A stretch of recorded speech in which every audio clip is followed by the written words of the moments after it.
She doesn't need me to tell her that she picked the right industry because look at all the basketball stuff behind her. She works in sports. It is Stacey Moorcroft. Yes, there she is, Director of Business Operations, Global Sports and Live Events Division at Ross Video. She joins me on the On to Something podcast. I'm Bryan Fenley. This is a sports media podcast, but we also get into the personal side. So that's where, Stacey, you get to come on. And not only are we going to talk about what you're doing at Ross and your journey, but we also get to talk some basketball and learn about why that's your favorite sport. So we're going to have some fun. And thanks so much for being part of this.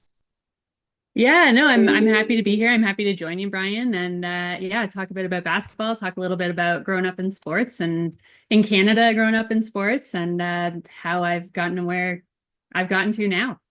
Part of that is basketball, in how important that is as part of your life. The jerseys that are behind you, why aren't Yeah. those signed by you? Because I'm assuming that those were from you when you were playing. Yeah, so they are for those who can't see my video. They are my high school team over my one shoulder, my club high school team on my other, and my college team in the middle.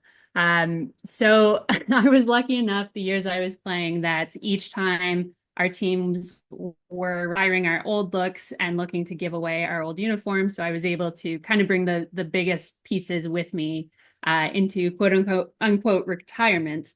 And I have so many, lovely like stories and memories and luckily a few championships with those teams. So I figured this was a great way to kind of like put on display, my history and my love of the sport, my love of the people I played with, and kind of bring that with me into my future in sales. I love how you segued that. And the style of you as a basketball player, I want to hit on that before we get into sales and get into your career. If I'm watching Mm-hmm. you on the court, what kind of player, when you were in college, when you were in high school, during those days, am I going to see out of you? How are you going to dominate on the floor? So for me, you can't really tell because we're not in the same room, but I'm 6'3". So I was lucky to have hit my growth spurt going into high school. It took a couple of years for me to not look like Bambi on ice, as I got used to Oh, everything. But I've always loved team defense, especially. So I think I'm from a small town in Canada called Rockville. So I think 22,000 is the population. It's actually the same town that Stacey Dales is from. If you know her as an NFL reporter and previous WNBA draft pick. So, uh, she's about 10 years, I think, older than me. She was like my childhood hero. But yeah, like watching her play, watching basketball, like my uncle played growing up. So I always loved the game, but I was never I had the opportunity to be a scoring threat just because of my height, but my passion was always in defense and always working with my teammates and blocking shots more than anything else, feeding the ball up court, getting that extra pass to get somebody open. So I think that's really what you would have seen with me playing. what is the parallel to what you do today to say the feeling you get when you set up the open person, you hit the three in somebody's face, or you take the steal and you go the distance and you lay it in transition? How that feeling would translate to something you do right now with your work? Yeah, I think the biggest translation is like the competitive aspect of it and the team aspect. Like the sales division that I work for, we're very teams focused, team sales focused. So it's not one person going out and making their name. It's everybody working together, providing their own expertise in a different area to support each other and meet our targets. And I think a lot of that, my personality thrives in that just because that's how it was playing back in the day. If I do my job right, I'm teeing somebody else up to do their job, and then we're winning as a team. And number one, that's a lot more fun than winning as an individual. But it also just lets you kind of follow your passions and be good at what you're doing. So I definitely think that's the translation. How do you celebrate your wins? Um, I usually take a deep breath because if you get a win that's big enough, it's taken a long time to get there. So I think first thing for me is, I'll get off the phone or see an email or something and just take a breath because it's like, oh, wow. the cycle's done, I think so much fun is in the journey and in the work that leads up to that point. So regardless if you win or lose, like you're at the end of the journey with whatever that project is. So I tend to take a deep breath, and then, if it's a big enough win, call my teammates, celebrate with them. I'll celebrate with my wife, sit down, have a glass of something. But usually, like any sports season, it's now okay, on to the next. And you don't have too much time to stop and think about all the places that you've been to and the big wins that you've gotten until much later, just because it's like there's always another target. Like the month is rolling over. Okay, we gotta, we have another quota to meet. We got another game to play. And you can't just kind of sit there and bask too long. When do you think you'll be able to bask? When does that happen? I mean, every now and then I think you get to wax poetic, talking with you about things, looking back. I definitely I think the places I get to like be reminiscent the most is when we have new people coming into the industry, when we're onboarding new people. It's like, oh yeah, like we did this really cool thing once. And then you kind of get to relive a little bit of the glory days. So I think that's really the moment that you really get to have everything sink in and say, wow, like, yeah, we really did that thing. And that was pretty cool. What were the glory days like when you were first breaking into the business? Uh, I think there were a lot of them. So I guess for context, I've been at Ross Video now for 11 years, just over 11 years in a full-time position. I started as a summer student, didn't really know what I was getting into. It was, working on the line in manufacturing. And I got to come in and start in sales operations, which again, I didn't really know what that was either. So started learning a little bit about the business and about sales and connecting with customers and what it means to really be, I think, a salesperson. I think a lot of people think of like a used car salesman when they're picturing someone in sales, and uh, it's, That's a good point. you can picture it. Yeah, you can picture it, like the greasy mustache and like always someone trying to fleece you. But I think the best sales reps are the ones who are empathetic about the problem that they're trying to work on with their customer. And I think if you approach it the right way, like I've had so many mentors like really go to bat internally for the customer and say, hey, they deserve this. Like we've done this, like we got to work harder for them. We got to get this done for them. And I think that example like just really helped me understand like what it means to be a good salesperson. And that is advocating for your customer, making sure they're taken care of, and also making sure that your team is supported. It's both ways. It's sometimes you have a customer who might not be the easiest to work with, and your people on site like need some help. So it's both directions, but really you're just working with people and making sure everybody's good at the end of the day. I feel like so much of it, you talked about advocating, and that is a two-way street. You're advocating for your team, but also advocating for your client. When you start to work on a project together, how do you let your client know that they're seen, that they're heard, and that you're listening?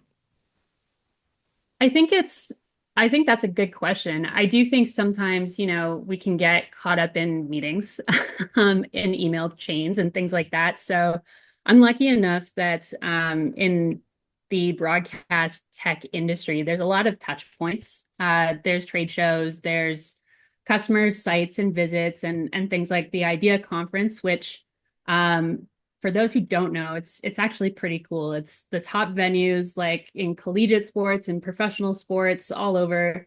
They all get together and they do essentially an Academy Awards where Mhm. the best like intro is voted on, like the best mascot usage, the best video package. So a celebration of people who are pushing boundaries and like being more creative and engaging fans in different ways.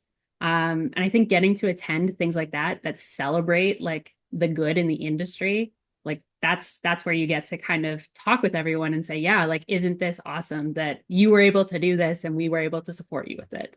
And I think just aside from that, it's just always being open and, hey, like I'll take the bad news. You got a problem, like call me, we'll talk about it. You got a solution, call me, we'll talk about it. And then showing up, like I think there's a lot of times where it's easy to take a check. It's easy to take an order, but it's when someone's going through tough times. We had, I think, Bridgestone a few years ago, which is where the Tennessee, the Nashville Predators actually play. For sure. They had a flood in their control room, and all of their equipment like was out like that. So we really had to work quickly with them to make sure that their new equipment was getting shipped in. They were able to produce, and they had a lot of great partners, not just us, but they were able to, reach out and use those relationships and make sure that everything was set and good coming out of a disaster like that.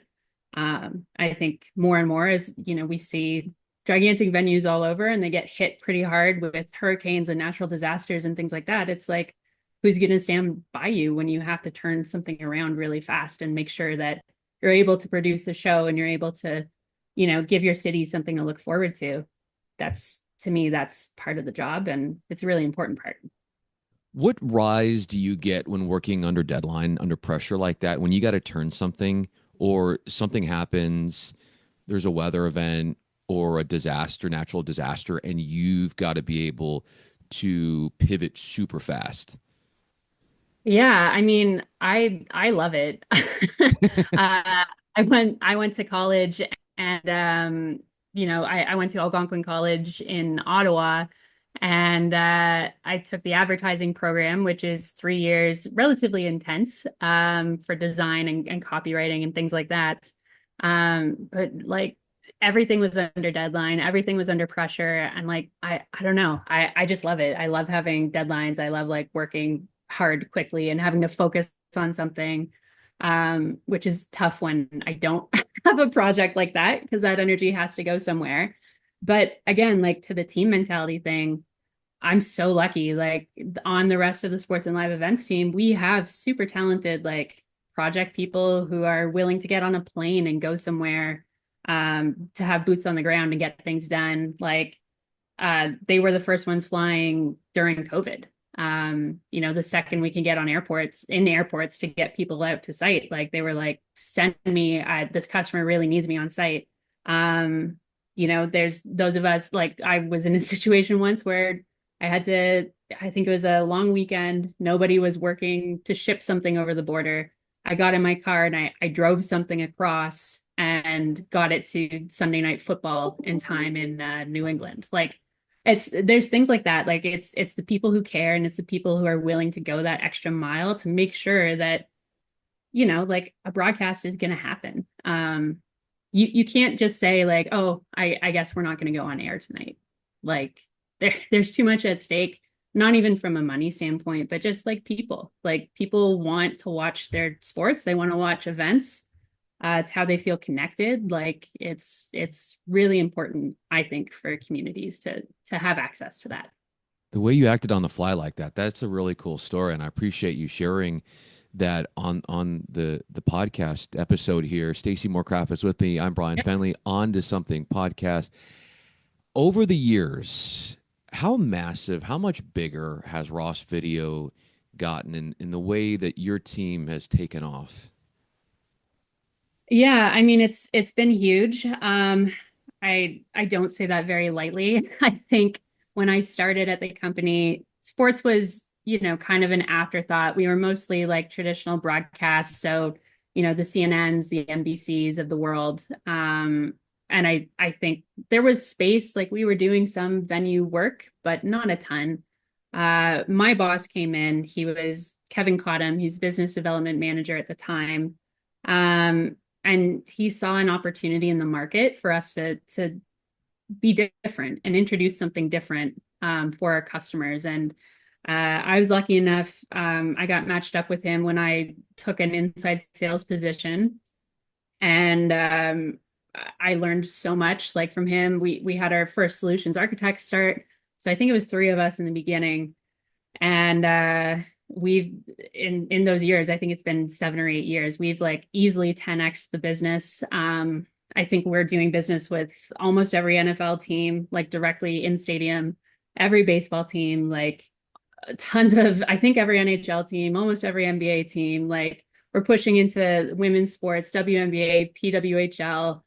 NWSL, too many colleges to name, and we're international. So we get to work on projects in Australia, in Japan, like a lot of baseball, in Tokyo, like, there's so many new baseball projects going on over there, and some pretty cool projects over in the UK and Spain and Europe as well. So it's super exciting.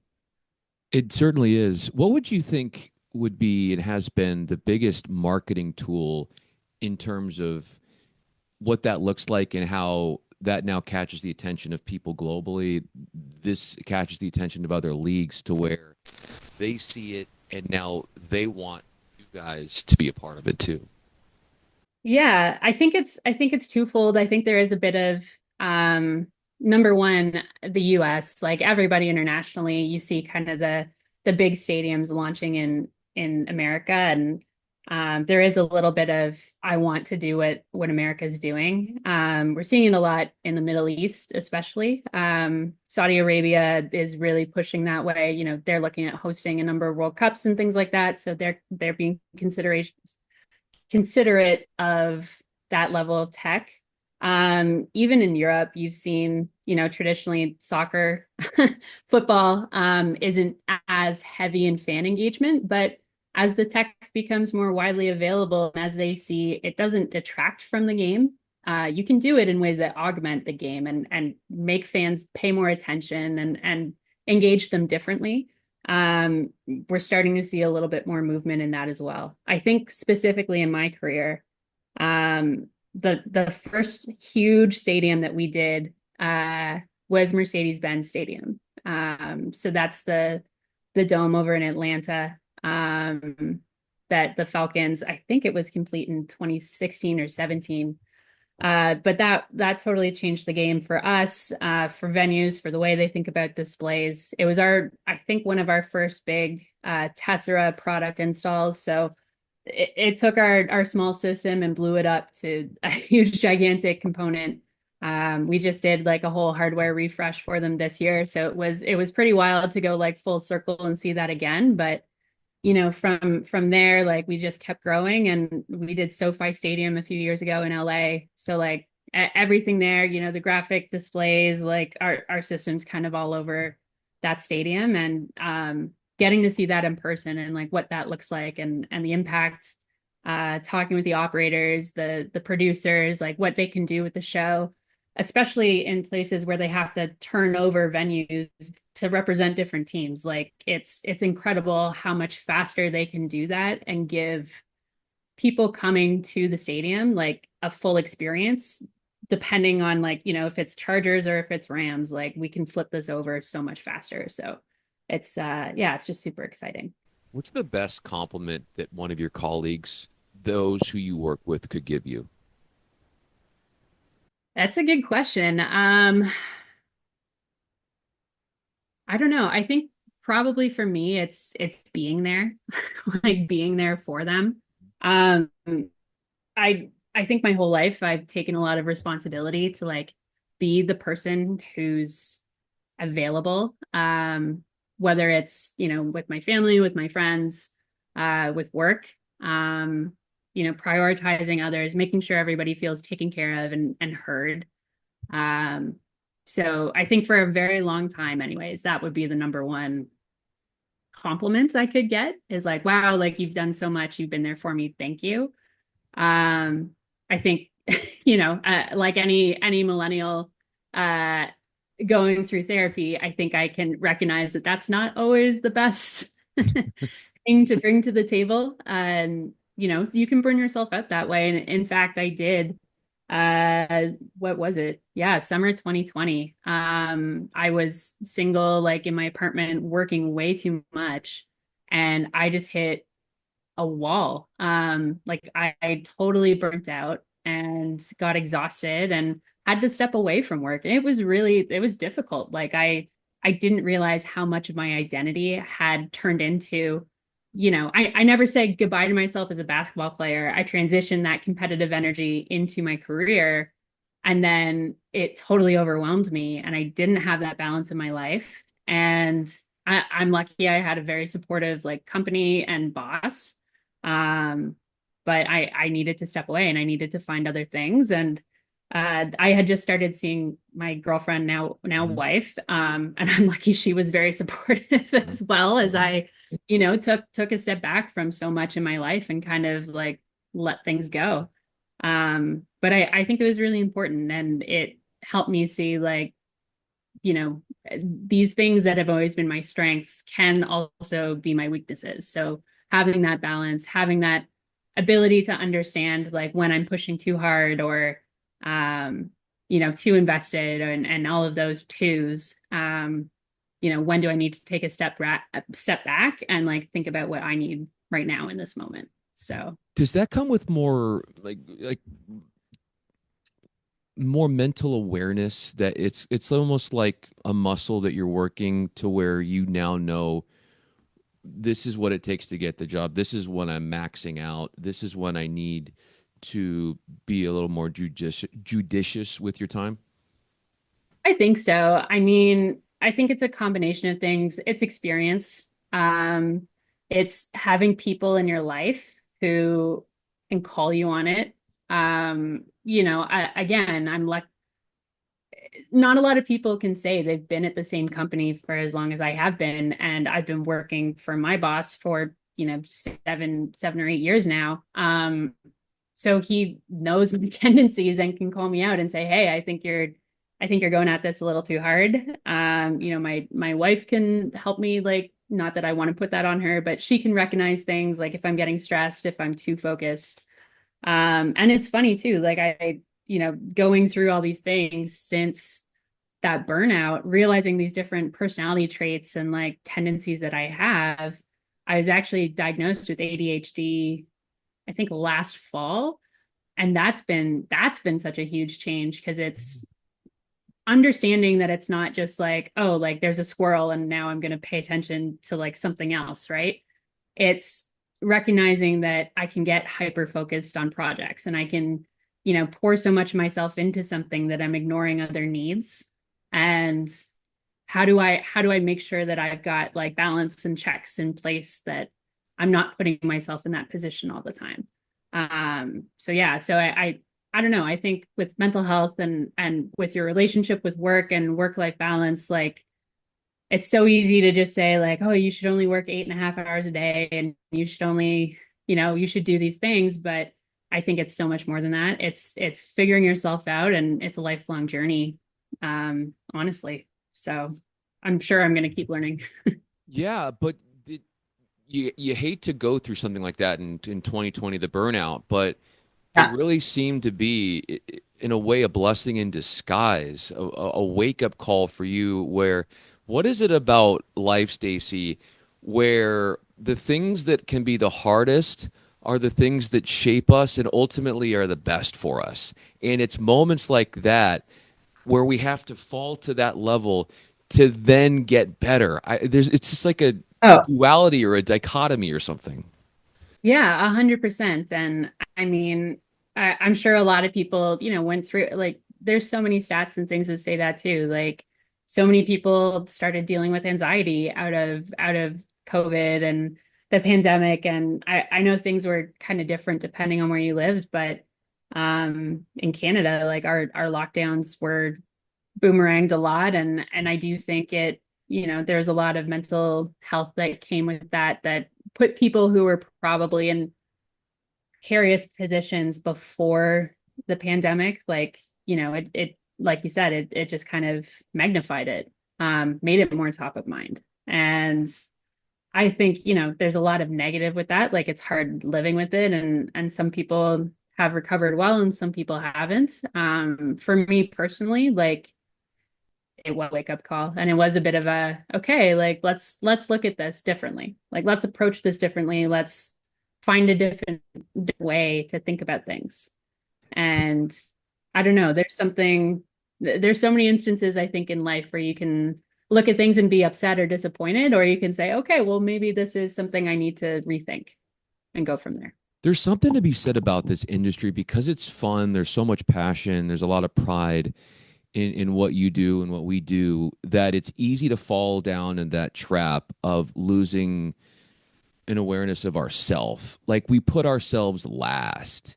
And your story shares that and how you've learned to overcome that and put yourself in a good position now. I certainly have dealt with that. Why do you think that is? That it can be so easy to forget about ourselves and lose sight of that. You talk about the mental health stuff. There's a lot of people in Yeah. the industry of media and broadcast that they might not be aware of what they're doing like this, but these are things that they're dealing with. And it's apparent that Yeah. there needs to be more awareness. I totally agree. And I think it's, media too. Like I know enough people in the industry and in production and beyond who you just kind of put it all on your shoulders. There's never enough time. There's never Yep. enough resources. There's never enough. There's never enough of anything. You see it with athletes, you see it with coaches, you see it like all the way through. And I think it comes from, the people who last in this industry are the people who naturally say, okay, well, it doesn't matter. I'm going to put my boots on tomorrow and work as hard as I can to make sure this gets done. And unfortunately, as much as that's phenomenal, and those people are the ones who like make this world happen for the rest of us who get to enjoy sports and get to enjoy entertainment like this. It also means that it can only last for so long because you're plugging so many holes. You're just keeping the ship afloat, so to speak.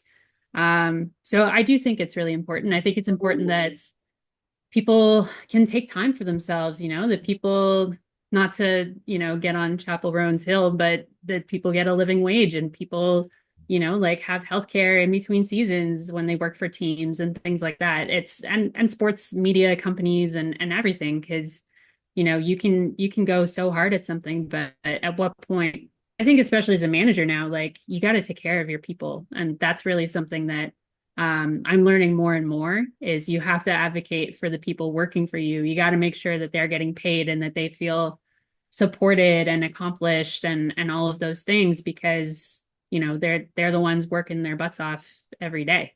Um, and yeah, I as much as I would love to say that all companies like are gonna just go out and treat people that way, it doesn't happen. And I think in sports too, there's a little bit of this mentality like, okay, it'll be next one up then. If I don't keep working, this is a brand, like everyone wants to work for this company or wants to take my spot. Like I can't complain. I can't ask for help. I can't do these things. And that's a totally other another challenge that, we have to be able to face. That is another challenge. Part of it too, I think, is that it can be such an event by event industry that you're looking for what's Yeah. next. Sometimes what is next might not be known when you want it to be known conveniently, to where you're sort of like, okay, what am I doing? Scrambling a little bit. And then comes this, I can't, it's almost like I get in like or somebody can get into like a survival instinct. What do I need to Yeah. do? Okay, I need to go out there, meet this person, work on this to get that next gig to keep feeding the family and all of that stuff. So it's so easy to then forget about your mental health and forget about taking care of yourself when, especially when you as someone who is a private contractor and works from event to Mm. event, when it's like that, I feel like that can be, don't you think that's a recipe for denying yourself, because you can't help but not get caught up in what's next, especially when you don't know when that is and what's coming. And sometimes it doesn't come when you want to hear it. It's so true. And I mean, I think our like this industry saw it so much during COVID when all those events kind of froze. Because at the end of the day, I think you can talk yourself into, well, there's always another show, there's always another event, but like, well, what happens if there isn't? Yes. Um, and now you got to sit with yourself and like we gotta figure out like number one, aside from just the business thing, like what does that mean when the wheel you've been on for X years has stopped moving? Now what?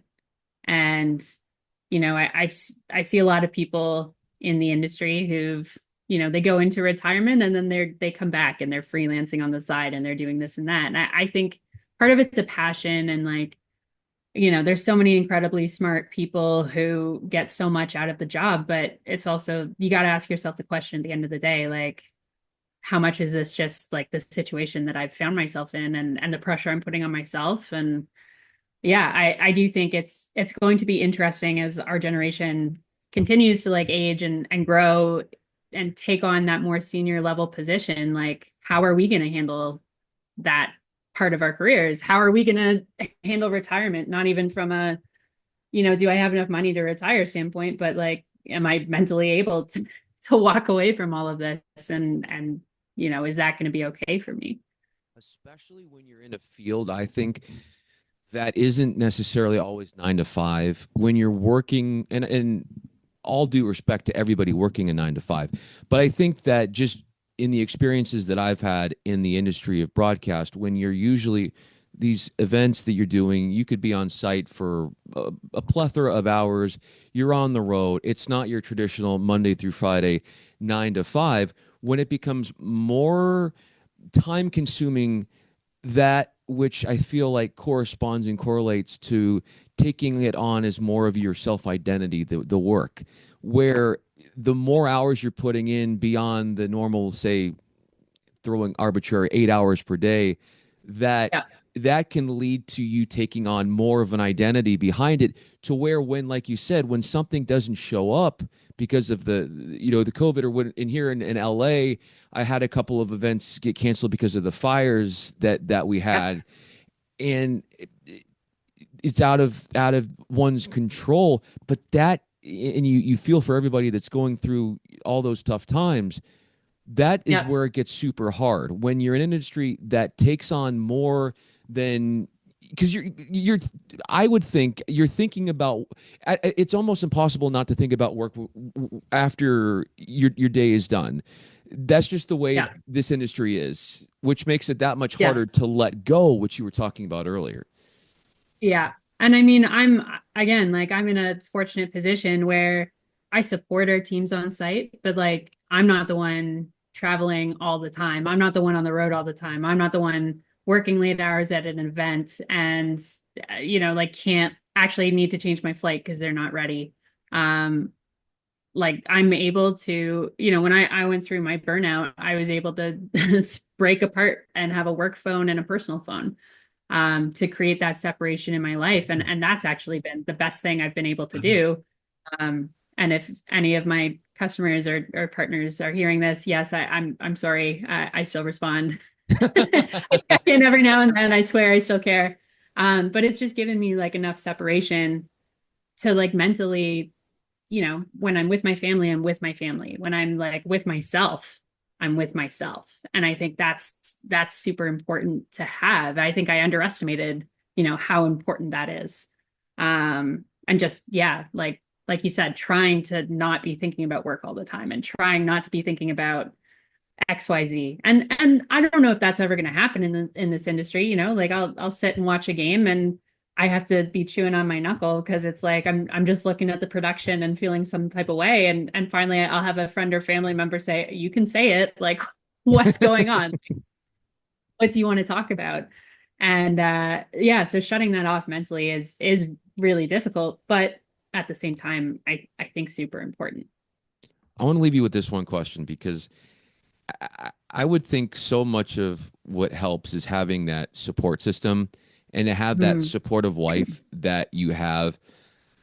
Having a support like that in this industry, I feel like, is invaluable. It's almost a necessity, to where that means the world. And it's just a backbone that I feel like everybody should be privileged to have. Somebody in their corner that is supporting them through and through the trials and tribulations that work in this industry can bring. How does she Yep. support you in be there? She's there for you in a way that obviously makes your life better, but also Yeah. helps you divvy up what is, when it's time for work and when it's time for family. Um, yeah, and I think anyone who knows me knows that I can get pretty stubborn. So, if I'm being stubborn, like luckily I married someone who can call me out when I'm being stubborn. I think I don't know. I've seen like for her specifically, Lindsay, like she's incredible in that, she'll text me. She understands if I'm she's able to recognize like if it's something that is like truly like a necessity, like it's, the end of this project, the end of this budget cycle, someone needs these numbers right now, and we've got to get this work turned around and done, versus like if it's just me falling down a spiral and not realizing what time it is. So someone who's able to differentiate that, who's going to involve me in things, like it's not like she just takes care of the house and then I do other things. Like she has her own career, that she's very successful in. So like, okay, I've also got to pitch in, and like I'm responsible for things, and I have to buy into, our family life and what we're doing. I think that's really important, at least for me. But it's funny, like I've seen relationships work with people, one in the industry and one out. I've seen some people have the best relationships when they're both in the industry because they both get it. That's true Um, too. it's hard. It's like, yeah, we're not saving lives, but this is important. And I think I'm lucky enough. I found a partner who can recognize that, and understands how important it is for me, how important it is for my team and my customers. And, like, but will also challenge me to take care of myself. So I'm lucky. You are lucky, and we are lucky to have had you on this sports media podcast. Stacey Moorcroft, Director of Business Operations in the Global Sports and Live Events Division at Ross Video. I love this conversation because I think we hit on a bunch of things that a lot of people in our industry are dealing with, whether they're conscious of it or not. And beyond that, we really got to know more about your story, which certainly was a lot of fun. Thanks so much for being a part of this. Yeah, thanks for having me, Bryan. Appreciate it.